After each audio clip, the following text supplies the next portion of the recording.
I moved to New York City when I was 18 years old for college. Hello, thrift stores, black rim glasses, and women's studies classes. First day of class, I'm cruising through Greenwich Village. He says, "Hello, baby." I said, "Hello," because you know I'm from the South.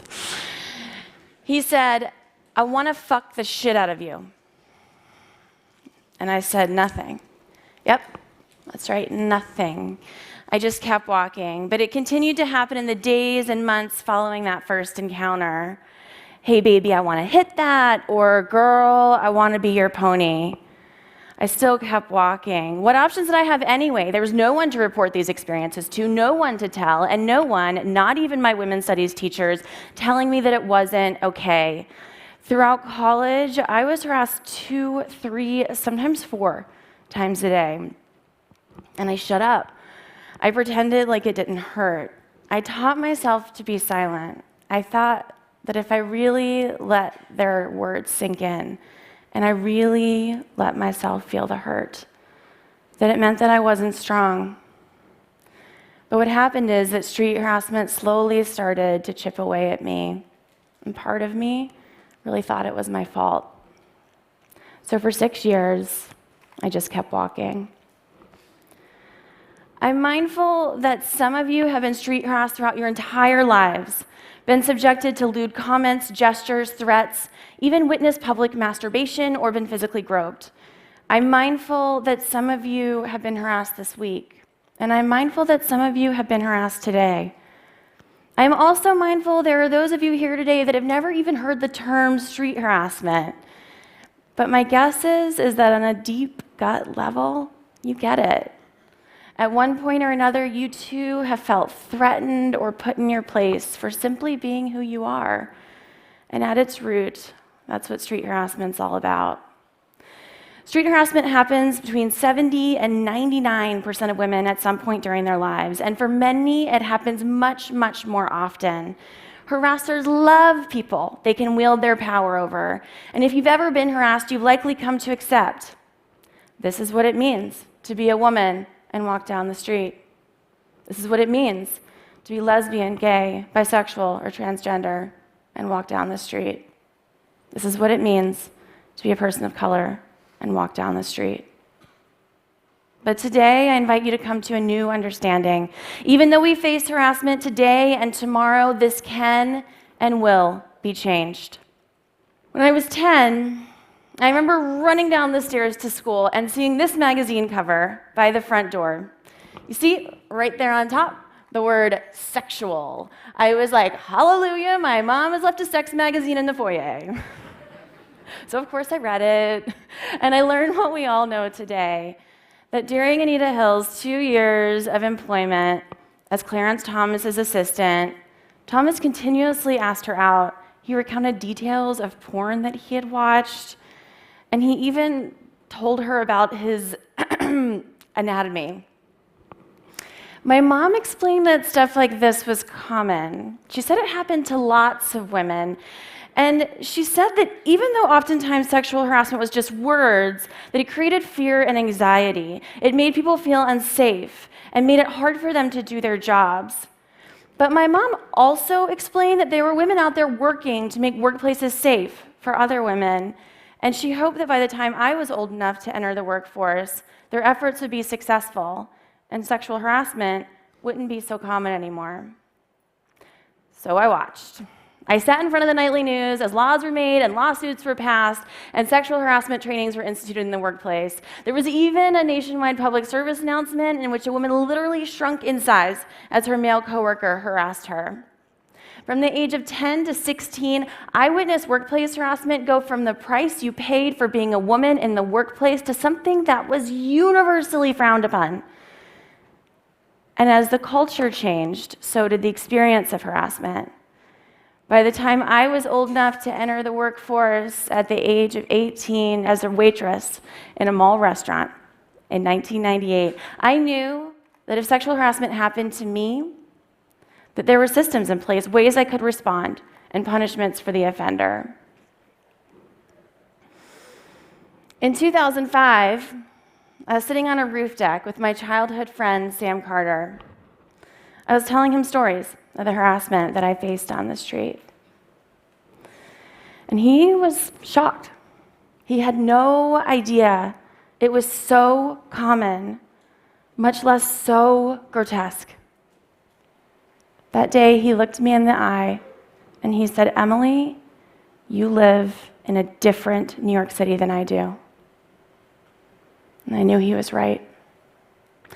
At that moment, something clicked inside me.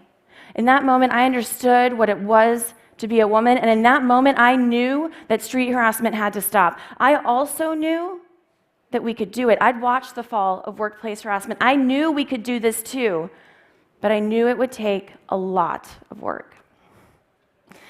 Right now, in the course of history, you're watching the infancy of a movement so powerful that it will literally change the way we walk down the streets. In Egypt, people are banding together to go into crowded areas and literally remove women from situations in which they're trapped and surrounded by men. In India, thousands hit the streets after a brutal gang rape and murder in Delhi. And in Philadelphia, they recently launched this most awesome ad campaign on the SEPTA trains. With over half the world's population living in cities, our collective right to walk down the street is becoming the social movement of young people globally. Question is, why now? Street harassment has all the same psychological impacts as workplace harassment, and it's at least as prevalent. So why didn't we take it on when we took on workplace harassment? The answer is, street harassment's really tricky to build a movement around. First off, you can sue the pants off corporations, but you can't sue the pants off the sidewalk. The larger system we need to change here is called culture, and it's big. And secondly, street harassment is totally unpredictable.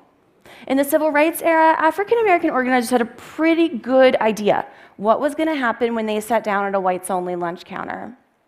But with street harassment, you never know when it's going to happen, you never know where it's going to happen, and you're almost always alone. So, how do you solve a problem as big as street harassment?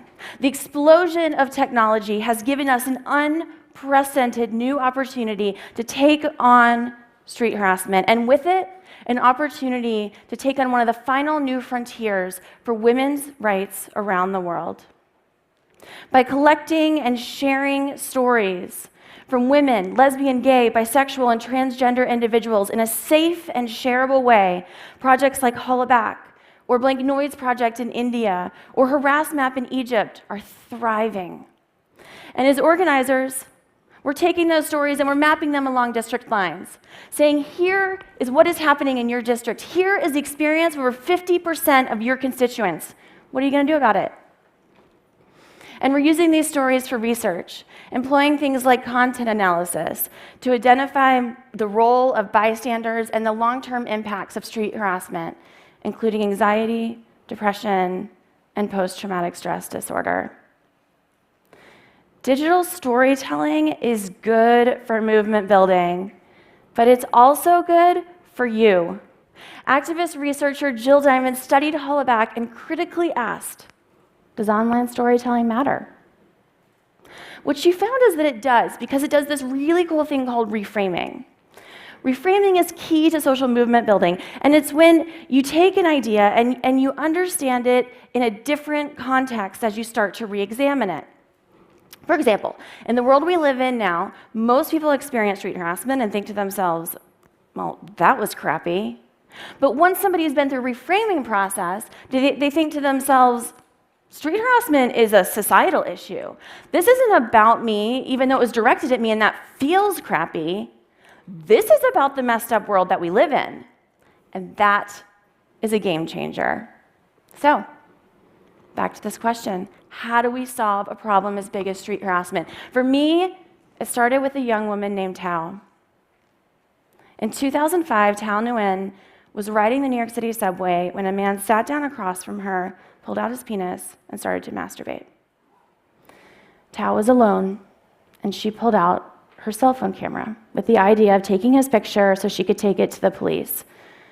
But when she took it to the police said there was nothing they could do. So Tao decided to take action into her own hands. She made found her way all the way to Flickr, the site where folks share photos, and she told her story. And that photo made it all the way to the front cover of the New York Daily News. It inspired a citywide conversation about public masturbation and street harassment, and it inspired 7 young adults, myself included, to start Hollaback, a blog where anyone has the opportunity to do what Tao did, share their story as a way of bringing attention to street harassment. You see, movements start because people tell their stories. They grow with decentralized leadership. People start to pay attention with research, and then a tipping point is hit, usually with a high-profile media story, a la Anita Hill, and then we see policies instituted. When we first started Hollaback, we had no idea if anybody else would care. To date, over 5,000 stories have been told across our online platforms and with our free iPhone Android app. That makes it easier than ever to report your harassment in real time. And if you're here in New York City, you have the option of sending that report to the council member in the district in which you were harassed. Since the launch of these apps, we've seen a dramatic influx of stories told. And those stories have inspired people to take action, sparking phase 2, diverse and decentralized leadership. At Hollaback, we understand that street harassment operates differently in Buenos Aires than it does in Tel Aviv. And we believe that local leaders should have complete control over defining the problem and the solution. We've trained over 300 local leaders to pair digital storytelling with on-the-ground action, like chalk walks, for example, where community members use sidewalk chalk to share their stories in crowded public areas. It's a way of literally rewriting city streets. It's visceral and it's unapologetically public.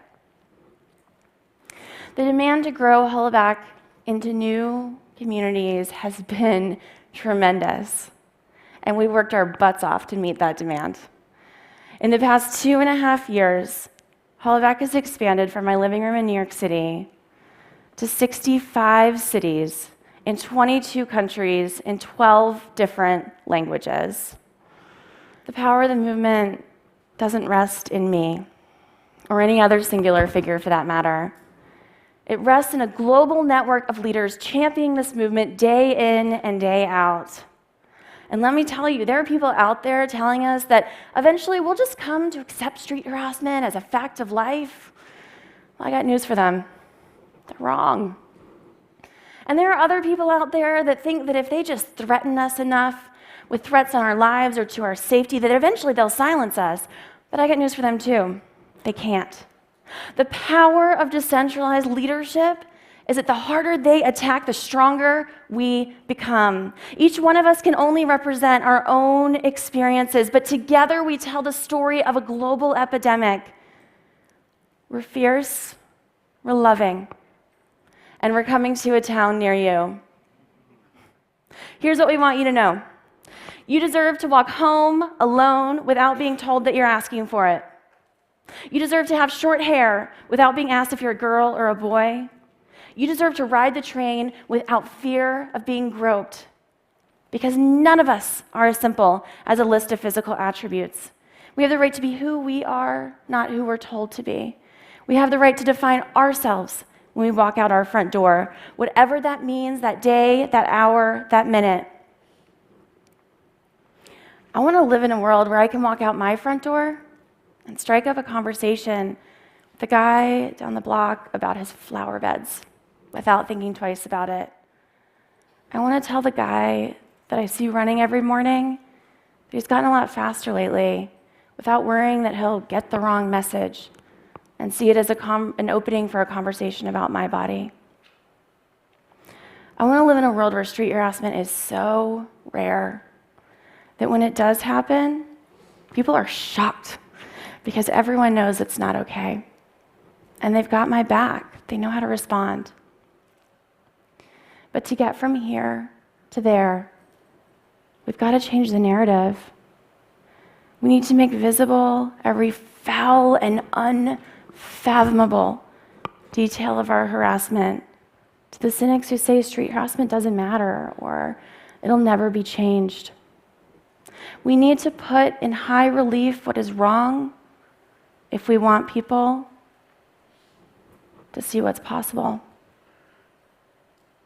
So, you guys ready? You guys ready?